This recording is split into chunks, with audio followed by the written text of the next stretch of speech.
नमः ॐ विष्णुपादाय कृष्णप्रेष्ठाय भूतले श्रीमते कृष्णबलरामस्वामिन् इति नामिने श्रीलप्रभुपादशिष्येषु केवलं व्रजवासिनं वाडववंशावतंसं हंसं ध्वन्तान्तकं नमः। सद्गुरुदेव भगवान की जय हो। श्री राधा गोविंद पीठाधीश्वर जगद्गुरु श्री कृष्ण बलराम स्वामी जी महाराज की जय हो। श्री श्री राधा गोविंद भगवान की जय हो। जय जय శ్రీ రాధేశ్యామ్. ఇంతకుముందు మనం 12వ అధ్యాయం భక్తి యోగంలో భగవానుడు తన దగ్గరకు రావటానికి సగుణ సాకారోపాసన ఉత్తమమని వివరించారు. ఎవరైతే అంటే భగవానుణ్ణి పరమ లక్ష్యంగా పెట్టుకొని నాచే భగవానుడిచే బోధింపబడిన ఈ నశింపులేని భక్తి మార్గాన్ని పూర్తి నమ్మకంతో అనుసరిస్తారో వారు నాకు అత్యంత ప్రియులని చెప్పారు. ఇంకా తనని చేరే విధి విధానాలను కూడా వివరించారు. ఇది విని అర్జునుడు భగవానుణ్ణి ఇలా ప్రశ్నిస్తున్నారు. దీంతో 13వ అధ్యాయం మొదలైంది. క్షేత్రజ్ఞ విభాగ యోగము. దీంట్లో అర్జునుడు ఇలా ప్రశ్నిస్తున్నారు. అర్జున ఉవాచ ప్రకృతిం పురుషం చైవ క్షేత్రం క్షేత్రజ్ఞమేవ చ ఏతద్వేదితుమిచ్చామి జ్ఞానం జ్ఞేయం చ కేశవ. ఓ కేశవ, ప్రకృతి అంటే ఏంటి? భోక్త ఎవరు? కర్మక్షేత్రం అని దేన్నంటారు? క్షేత్రజ్ఞుడెవరు? మరి ఈ జ్ఞానం ఏమిటి? జ్ఞాన విషయం ఏమిటి? ఈ విషయాలన్నింటినీ నాకు తెలుపవేడుదనని ప్రార్థిస్తున్నారు అర్జునుడు. అప్పుడు భగవానుడు ఈ విధంగా సమాధానం ఇస్తున్నారు. శ్రీ భగవాను ఉవాచ ఇదం శరీరం కౌంతేయ క్షేత్రమిత్యభిధీయతే ఏతద్యో వేత్తి తం ప్రాహుః క్షేత్రజ్ఞం ఇతి తద్విదః. ఓ కుంతి పుత్ర, ఈ దేహం క్షేత్రమని, దేహాన్ని ఎరిగిన వాడు క్షేత్రజ్ఞుడని పిలువబడతారు. ఇక్కడ దేహాన్ని భగవంతుడు క్షేత్రంతో పోల్చి వివరిస్తున్నారు. భూమిలో విత్తనాలు నాటితే అవే గుణాలు గల గింజలు ఉత్పత్తి అవుతాయి. అలాగే దేహంతో చేసిన మంచి చెడు కర్మ బీజాలు కూడా కొంతకాలం తర్వాత వాటి ఫలితాలని అనుభవిస్తాం. అలా కాలక్రమములో శరీరం శుష్కించి నశిస్తుంది. కాబట్టి శరీరాన్ని క్షేత్రమని తెలుసుకోవాలని. అజ్ఞానంతో శరీరానికి ఆత్మకి గల భేదం తెలుసుకోలేక శరీరమే తామనుకుంటాం. ఉదాహరణకి దీనికి మంచం వేరే, నిద్రించేవాడు వేరే, వాహనం వేరే, వాహనం నడిపేవాడు వేరే. అలాగే శరీరం వేరే, ఆత్మ వేరే, పరమాత్మ వేరే.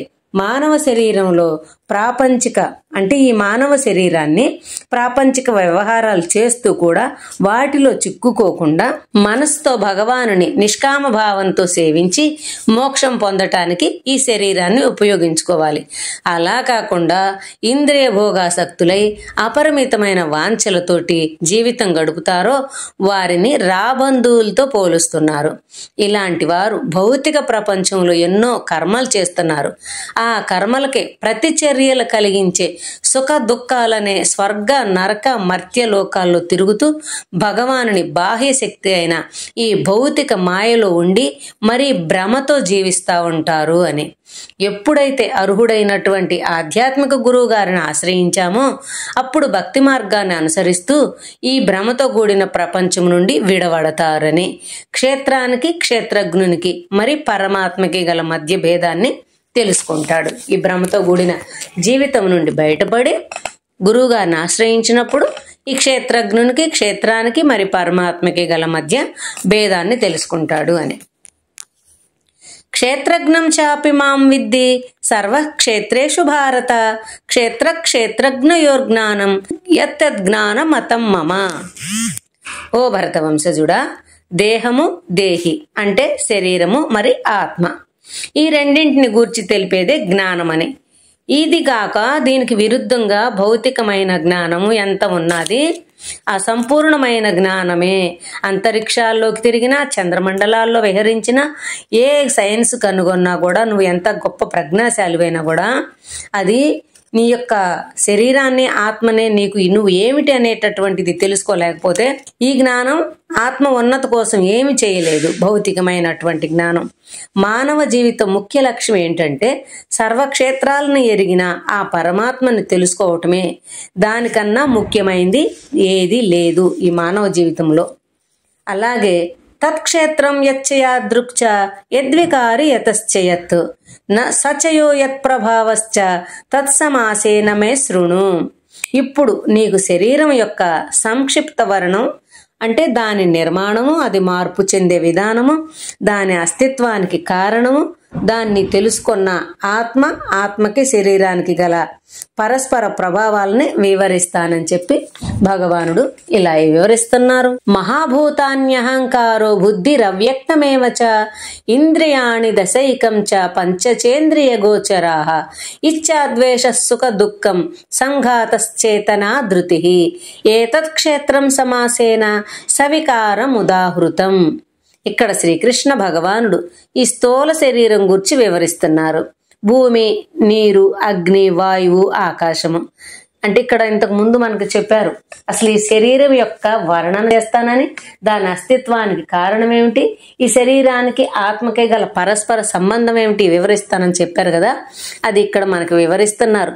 ఈ స్థూల శరీరం భూమి, నీరు, అగ్ని, వాయువు, ఆకాశం అనేటటువంటి ఈమైన భౌతిక పదార్థంతో తయారవుతుంది స్థూల శరీరము.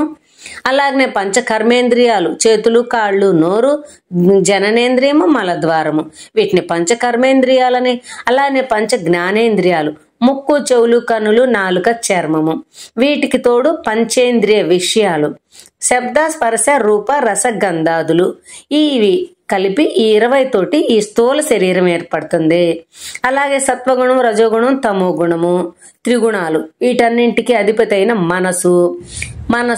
మనసు, బుద్ధి, అహంకారం, ఈ 3 సూక్ష్మ శరీరము, వాటికి తోడు ఈ త్రిగుణాలు, ఇవి మొత్తం కలిసి ఈ 24 అంశాల సముదాయంతో ఈ దేహం ఏర్పడుతుంది. స్థూల శరీరము 20 భౌతికమైనటువంటి పంచభూతాలు, కర్మేంద్రియాలు, జ్ఞానేంద్రియాలు और జ్ఞానేంద్రియ విషయాలు, అలాగే మనసు, బుద్ధి, అహంకారము, ఈ అన్నిటిని కలిపి ఈ ఆత్మ వచ్చినప్పుడు అది జీవాత్మ అవుతుంది.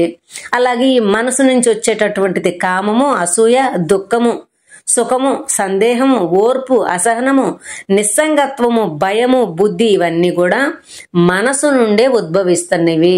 వీటికి ఆత్మకే పరమాత్మకి ఏమి సంబంధం లేదు. ఎలా అయితే మనసు గుణాలు ఉండయో, ఏ గుణంలో ఉండామో ఆ విధంగా మనసు అలానే ఆలోచిస్తుంటది. అలానే మనకి మనసు నుండి ఇవన్నీ కూడా ఉద్భవిస్తున్నాయని. అలాగే సూక్ష్మమైనవి, స్థూలమైనవి, ఈ 2 కలిసి శరీరాన్ని అస్తిత్వంలోనికి తీసుకొస్తున్నాయి. కాల ప్రవాహంలో ఈ శరీరంలో 6 మార్పులు జరుగుతున్నాయి.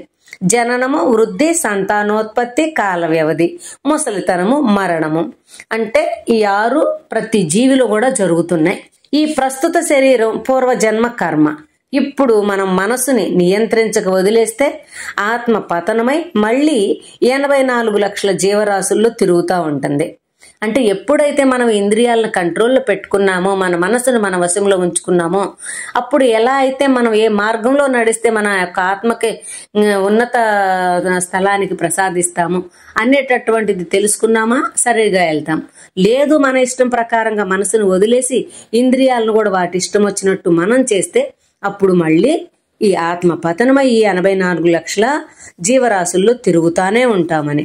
అదే బుద్ధిని అనుసరించి గాని మనసును నియంత్రిస్తే, శాస్త్ర ఆదేశాల ప్రకారం నడుస్తూ భక్తి మార్గంలో జీవిస్తే శరీరాల మార్పిడి నుండి శాశ్వతంగా కూడా మోక్షం పొందుతాము.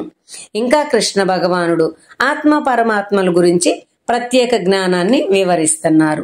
అమానిత్వమదంబిత్వం అహింసా క్షాంతిరార్జవం ఆచార్యోపాసనం చౌచం స్థైర్యమాత్మ వినిగ్రహ ఇంద్రియార్థేషు వైరాగ్యం అనహంకార ఏవ చ జన్మ మృత్యుజరా వ్యాధి దుఃఖ దోషానుదర్శనం అసక్తిరనభిష్వంగః పుత్రధారా గృహాదిషు నిత్యం చ సమచిత్తత్వం ఇష్టానిష్టోపపత్తిషు మయి చానన్యయోగేన భక్తిరవ్యభిచారిణి వివిక్త దేశ సేవిత్వం హరతిర్జన సంసది ఆధ్యాత్మ జ్ఞాన నిత్యత్వం తత్వజ్ఞానార్థ దర్శనం ఏతత్ జ్ఞానమితి ప్రోక్తం అజ్ఞానం యదతోన్యథా. ఆత్మ జ్ఞానార్జనకి అంటే ఆత్మ కోసం జ్ఞానం తీసుకోవాలంటే మనం ఫస్ట్ బాహ్యంగా, అంతర్గతంగా 2 విధాల శుద్ధీకరణతో ఉండాలి.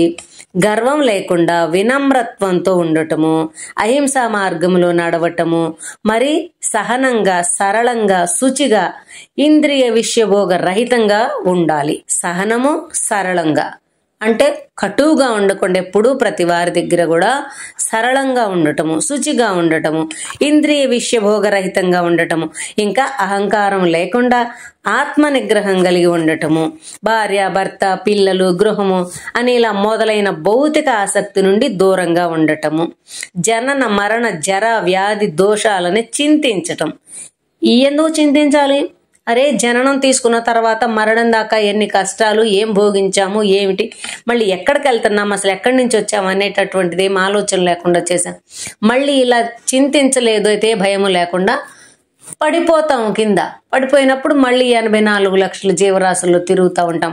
అందుకని ఇక్కడ జనన మరణ జర వ్యాధి దోషాలని చింతించటం అవసరమని. సుఖ దుఃఖ సంఘటనలో సమభావం కలిగి ఉండటం, శాస్త్ర ప్రామాణికంగా అర్హుడైన ఆధ్యాత్మిక గురువుని గ్రహించి సేవించటము, భగవానుడిపై అంటే కృష్ణ భగవానుడిపై నిష్కళంక భక్తి కలిగి ఉండటము, ఏకాంతవాసం చేయటం, భౌతిక వాదనల నుండి దూరంగా ఉండటం, ఆత్మ సాక్షాత్కార జ్ఞానాన్ని తెలుసుకోవటము, ఇదంతా జ్ఞానం అని చెప్తున్నాను. దీనికి వ్యతిరేకమైనది ఏదైనా సరే అది అజ్ఞానమేనని భగవానుడు వివరిస్తున్నారు. ఇంకా కలియుగంలో పాపానికి 4 స్తంభాలు ఉన్నాయని, మాంసాహారము, మత్తు పదార్థ సేవనము, పరస్త్రీ గమనము, పరపురుష గమనము, జోదమాడటము, ఈ 4ంటికి కూడా దూరంగా ఉండాలి. ఆత్మ జ్ఞానానికి సంపాదించుకోవటానికి ఫస్ట్ మనకు మొదట ఉండవలసినటువంటి లక్షణాలు ఇప్పుడు చెప్పిన వల్ల. జ్ఞేయం యత్తత్ ప్రవక్ష్యామి యజ్ఞాత్వామృతమస్నుతే అనాదిమత్పరం బ్రహ్మ న సత్తన్నా సదుచ్యతే. ఏ జ్ఞానం ద్వారా మోక్షాన్ని పొందగలుగుతామో ఆ జ్ఞానాన్ని ఇప్పుడు వివరిస్తారు భగవానుడు. ఆ జ్ఞానం బ్రహ్మజ్ఞానం, అది అనాదిది, అది భగవానుడికి లోబడి ఉన్నటువంటి జ్ఞానము. మరి భౌతిక ప్రపంచ కార్యకారణాలకి అతీతమైనటువంటిది ఆ జ్ఞానం. ఆ జ్ఞానం శాస్త్రాలచే నిర్దేశింపబడిన శుద్ధీకరణ విధానాలని అనుసరిస్తేనే మానవుడు ఆత్మ పరమాత్మల గుణాలను తెలుసుకుంటాడు. మోక్షాన్ని పొందే జ్ఞానం తెలుసుకోవటం అంటే ఆత్మ పరమాత్మల గుణాలను తెలుసుకోవటము. అది తెలుసుకోవాలంటే శాస్త్ర ప్రకారంగా శుద్ధీకరణ విధానాలను అనుసరించినప్పుడేనని. ఈ రెండింటిలో పరమాత్మ సర్వవ్యాపి. ఆత్మకి తన ప్రస్తుత శరీరమే తెలుసు. జ్ఞానులు నిర్గుణోపాసన అంటే భగవానుడికి రూపం లేదని, వెలుగుతున్న జ్యోతి మాత్రమే అని వారి నమ్మకం. అలానే భక్తులు సగుణ సాకారమూర్తిగా అంటే జ్యోత్యభ్యంతరే రూపం ద్విభుజం శ్యామ సుందరం, ఆ జ్యోతి లోపల ఎంతో అందంగా ఉన్న శ్యామసుందర రూపాన్ని ఆరాధిస్తారు భక్తులు. ఇక 3వ రకం వారు భగవానుణ్ణి పరమపురుషుడిగా అంటే చతుర్భుజ పరమాత్మగా ఆరాధిస్తున్నారు అని. ఎవరైతే ఏకాగ్ర చిత్తంతో హృదయపూర్వకంగా శ్రీకృష్ణ భగవానుడికి అంకితమై వారి సేవలో ఉన్నారో వారికి మాత్రమే ఈ యొక్క భగవానుడి మాటలు అర్థమవుతువి. లేదు అంటే మనం ఎన్ని విన్నా కూడా ఈ చెవిలో నుంచి వింటాం, ఇట్లో నుంచి బయటకు వెళ్ళిపోతాయి, మన మనసులోకి ఏమి ఎక్కదు. ఎప్పుడైతే మనకి భగవానుడు కృపా, గురుదేవులు కృప ఉన్నాయో అప్పుడే మనము ఈ మాటలను అర్థం చేసుకోగలుగుతాము అని. సర్వత పాణిపాదం తత్సర్వతోక్షి శిరోముఖం సర్వత శృతి మల్లోకే సర్వమావృత్య తిష్టతి. ఇంతకు ముందు శ్లోకంలో భగవానుడు సర్వవ్యాపి అని చెప్పారు. అంటే ఆయన చేతులు, కాళ్ళు, కనులు, మరి ముఖాలు అంతటా ఉన్నాయి. ఆయన ప్రతిదాన్ని చూడగలుగుతారు, వినగలుగుతారు, నడవగలుగుతారు. ఎక్కడికైనా కూడా ఏ స్వరూపం కావాలంటే అతి చిన్న దాంట్లో చిన్నదవుతారు, అతి పెద్ద దాంట్లో కూడా పెద్దదవుతారు.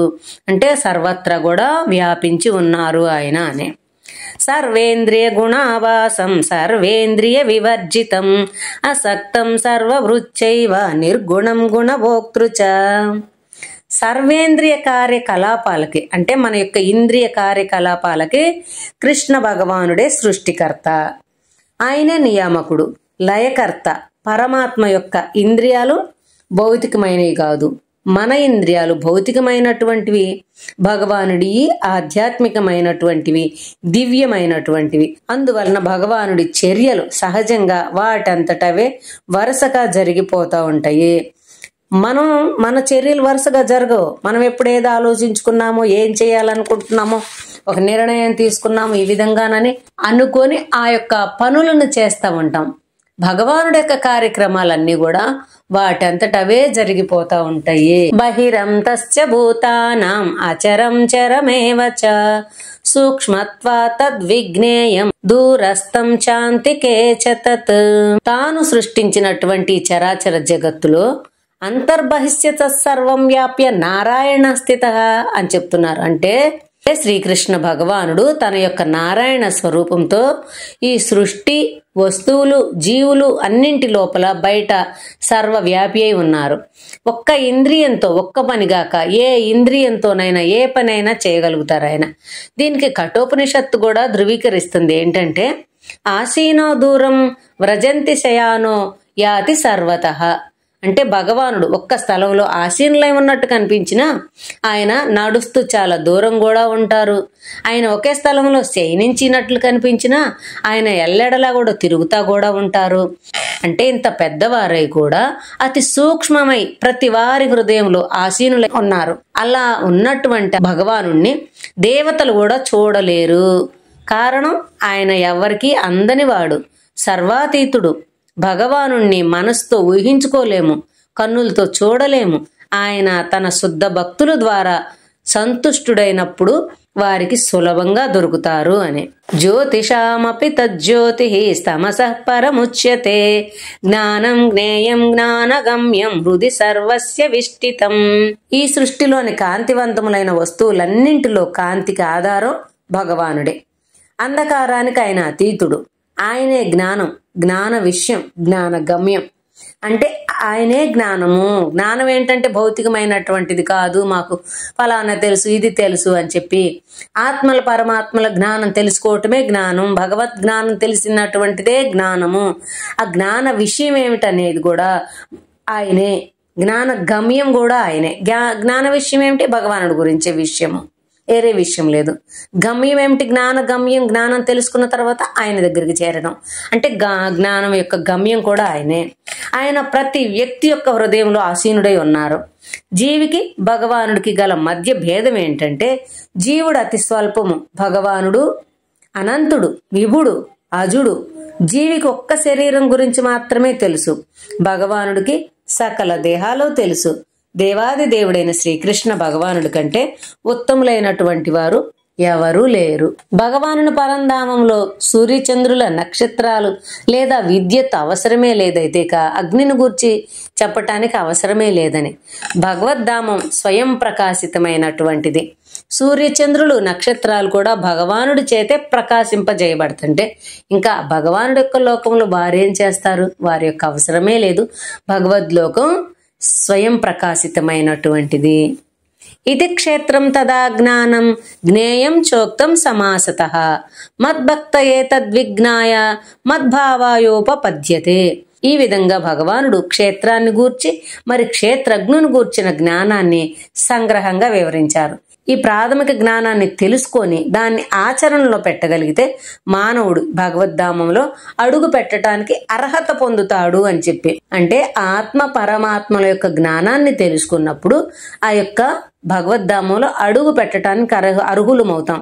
దేహము, దేహి, పరమాత్మల గురించి వివరించాక భగవానుడు ప్రకృతి గురించి వివరిస్తున్నారు. ఇప్పుడు ప్రకృతిం పురుషం చైవ విద్యనాదీవు భావపి వికారాంశ గుణాం చైవ విద్ధి ప్రకృతి సంభవాన్. భౌతిక ప్రపంచంలో జీవాత్మ ఎలా చిక్కుకుంటుందో వివరిస్తున్నారు ఇక్కడ. జీవి, భౌతిక ప్రకృతి రెండు కూడా అనాదివి. ఈ పాంచభౌతికమైనటువంటి శరీరం, దాని లోపల ఉన్న ఆత్మ, పరమాత్మతో శాశ్వతమైన సంబంధం ఉన్నా దేనికది వేరుగా ఉంటున్నాయి. పరమాత్మ ఆత్మతో కలిసి ఉండటంలో పక్కనే వేరుగా ఉంటున్నారు. ఈ యొక్క భౌతికమైనటువంటి ప్రకృతి, జీవి రెండు కూడా అనాదిగా సంబంధం ఉండా కూడా వేరువేరుగానే ఉంటున్నారు. ఈ భౌతిక మూలకాలతో తయారైన శరీరం సత్వరజోతమో గుణాలకి లోబడి సుఖ దుఃఖాలను అనుభవిస్తుంది. కానీ పరమాత్మ సాక్షిభూతుడే చూస్తూ ఉన్నారు. పురుషం ప్రకృతిస్థో హి భుంక్తే ప్రకృతిజాన్ గుణాన్ కారణం గుణ సంగోస్య సదసద్యోని జన్మషు. భౌతికమైన మూలకాలతో తయారైన స్థూల శరీరము, మనసు బుద్ధి అహంకారముతో తయారైన సూక్ష్మ శరీరము, వీటికి మరి 3 గుణాలు. ఈ రెండింటిని కార్యరూపములోనికి తీసుకొచ్చేదే ఆత్మ. ఇవన్నీ అనాది కాలంగా ఉండటం వలన జీవి అజ్ఞానం చేత నేను, నాది, నావారు అని భౌతిక సంపాదన కోసం ప్రాకులాడటం నేను చేస్తున్నాను అనుకుంటున్నారు. కానీ నిజానికి ఇవన్నీ భగవానుడి దర్శకత్వంలో జరుగుతున్నాయని, భౌతిక ప్రకృతి ద్వారా సృజించబడి కాలానుగుణంగా అవి జరుగుతున్నాయి. ఏం జరిగినా కూడా మనం కాలాన్ని ఆపలేము. ఈరోజు ఇలా ఉన్నాం, తిట్టుకున్నాం, బాగా గొడవలు పడ్డాం, కాలం గడిచేటప్పటికి మళ్ళీ ఇద్దరు కూడా మిత్రులు అయిపోతున్నారు. ఎవరు చేస్తున్నారు ఇవన్నీ? ఏదైనా సరే కాలమే. వాటి ప్రకారంగా మనం సేవ చేసి ఫలాన్ని భగవదర్పితం చెయ్యాలి. గాని అజ్ఞానంతో నేను చేస్తున్నాను అని అనుకున్నప్పుడు ఈ సుఖ దుఃఖాలను అనుభవిస్తూ ఉంటారు. ఎప్పుడైతే అర్హుడైన ఆధ్యాత్మిక గురువుని ఆశ్రయించారో అప్పుడు ఈ భౌతికమైనదంతా నిస్సారమని గ్రహించినప్పుడు ఆధ్యాత్మిక జ్ఞానాభిరుచిని పెంపొందించుకుంటారు. భగవానుని శరణు పొంది నిజమైన మార్గాన్ని తెలుసుకుంటారు. ఏవం వేత్తి పురుషం ప్రకృతిం చ గుణైః సహ సర్వదా వర్తమానోపి న స భూయో విజాయతే. భౌతిక ప్రకృతి జీవి పరమాత్మ, మరి ప్రకృతి గుణాలతో దాని చర్యలకు సంబంధించిన తత్వాన్ని గ్రహిస్తే ఈ భౌతిక ప్రపంచం నుండి మరణించినాక తిరిగి రారు అంటున్నారు. అంటే ప్రకృతిని, జీవిని, పరమాత్మని, మరి ప్రకృతి గుణాలనే, వాటి చర్యలేమిటి ఇదంతా కూడా తెలుసుకున్నట్లయితే అప్పుడు మనం మరణించిన తర్వాత మళ్ళీ ఈ ప్రపంచంలోనికి రాము అని. ధ్యానేనాత్మని పశ్యంతి కేచిదాత్మానమాత్మన అన్యే సాంఖ్యేన యోగేన కర్మయోగేన చాపరే. కొంతమంది పరమాత్మని ధ్యానం ద్వారా, మరి కొంతమంది జ్ఞానాభ్యాసం ద్వారా, ఇంకా కొంతమంది నిష్కామ కర్మల ద్వారా ఆరాధిస్తున్నారు. కానీ ఆధ్యాత్మిక సాధనతో హృదయం శుద్ధిపరచబడిన వారు తమ లోపల పరమాత్మను చూస్తారు. అంటే ధ్యానం గాని, జ్ఞానం గాని, నిష్కామ కర్మల ద్వారా గాని మనం చూడలేము భగవానుణ్ణి.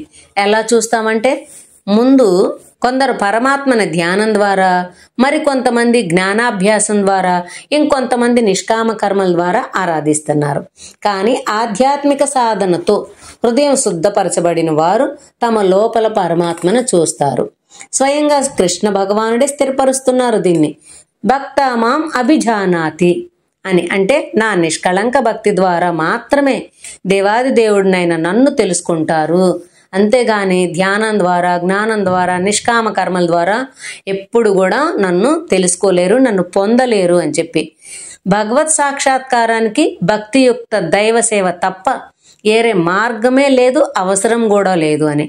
ఏ ఆటంకం వచ్చినా భక్తి మార్గాన్ని విడవకుండా ఉండాలి అని. ధ్యానులు, జ్ఞానులు, కర్మిష్ఠులు వారి విధానాల్లో పరిపూర్ణత సాధించినా కూడా సూక్ష్మ రూపంలోనే చూడగలుగుతారు, కానీ భగవానుణ్ణి ప్రత్యక్షంగా చూడలేరు అని. దీన్ని బట్టి మనకి అన్ని యోగాల కంటే భక్తి యోగమే అత్యున్నతమైందని మనకి అర్థమవుతుంది. అన్యేత్యేవ మజానంతః శ్రుత్వానేభ్య ఉపాసతే తేపి చాతి తరంత్యేవ మృత్యుం శృతి పరాయణాః.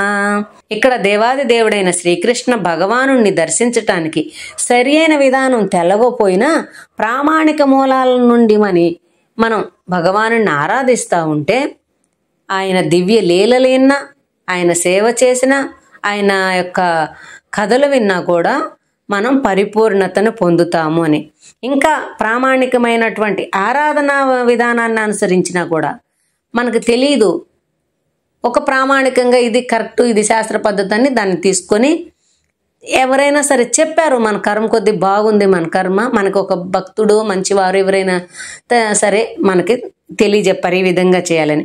మనం నమ్మకంతో ఆ విధంగా కానీ ఆరాధిస్తున్నట్లయితే అప్పుడు కూడా నిరంతర సాధన చేస్తే మనం పరిపూర్ణతను పొందుతాము అని. భక్తులు ఈ భౌతిక అస్తిత్వం నుండి బయటపడతారు ఇలా నిరంతర సాధన చేస్తే. ఇది సరి అయిన ప్రమాణాలను అనుసరించటం వలన కలిగే మహత్తు ఏమిటంటే, శాస్త్ర ప్రమాణాలను అనుసరించి ఏది చేసినా కూడా దాని యొక్క లాభం ఉంది మంచిగా.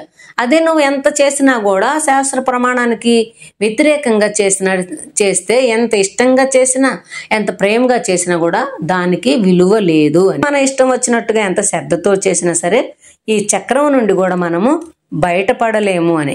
యదా ప్రకాశయత్యేకః కృష్ణం లోకమిమం రవిః క్షేత్రం క్షేత్రీ తదా కృష్ణం ప్రకాశయతి భారత. ఓ భరతవంశజుడా, ఇంతెందుకు, సూర్యుడొక్కడే యావత్ విశ్వాన్ని ప్రకాశింపజేస్తున్నట్టు జీవుడొక్కడే దేహాన్ని అంతటిని కూడా చైతన్యంగా ప్రకాశింపచేస్తున్నాడు అని. క్షేత్ర క్షేత్రజ్ఞయోరేవం అంతరం జ్ఞాన చక్షుషా భూత ప్రకృతి మోక్షంచ ఏ విదుర్యాంతి తే పరం. క్షేత్రానికి మరి క్షేత్రజ్ఞునికి గల భేదాన్ని జ్ఞాన దృష్టితో చూస్తూ ఈ భౌతిక ప్రపంచము నుండి మోక్షం పొందే విధానాన్ని గ్రహించగలిగిన వాడు, అంటే ఆత్మకి పరమాత్మకి మధ్య ఉన్న భేదాన్ని గ్రహించగలిగిన వాడు ఆ పరమ గమ్యాన్ని చేరతాడు. వ్యక్తిగత ఆత్మ భౌతిక శరీరంతో నిర్వర్తించే కర్మ ఫలితాలను పొందటానికి బాధ్యత వహిస్తుంది. ఎందుకు ఇంతకుముందు చెప్పారు, ఈ ఇంద్రియాలతోటి జీవి భౌతిక ప్రకృతి గుణాలన్నీ కూడా అనాది కాలం నుండి పరస్పరం సంబంధం కలిగి ఉండటం వలన ఈ యొక్క ఆత్మ ఏం చేస్తుంది, వాటికి బాధ్యత వహిస్తుంది. ఆ ఫలితాలని పొందటానికి బాధ సుఖం కష్టం ఏదైనా సరే నాదనుకున్నట్టు పొందుతుంది. కానీ పరమాత్మ ఆ బాధ్యత వహించరు, సాక్షిభూతులై ఉంటారు అంతే. ఇక్కడ ఈ విధంగా మన 13వ అధ్యాయం క్షేత్ర విభాగ యోగంలో శరీరం యొక్క ఉత్పత్తి, దాని స్వభావము, మార్పులు, మరి శరీరంతో వ్యక్తిగత ఆత్మకు గల సంబంధం, మరి ఈ రెండింటికి సాక్షిభూతుడై ఉన్న పరమాత్మ గురించి, ఇంకా ఆ పరమాత్మను చేరుకునే మార్గాన్ని సవివరంగా తెలియజేశారు భగవానుడు. ఇలా ఈ యొక్క 13వ అధ్యాయాన్ని ముగించారు. హరి ఓం తత్సత్. కృష్ణార్పణమస్తు. జై శ్రీరాధే.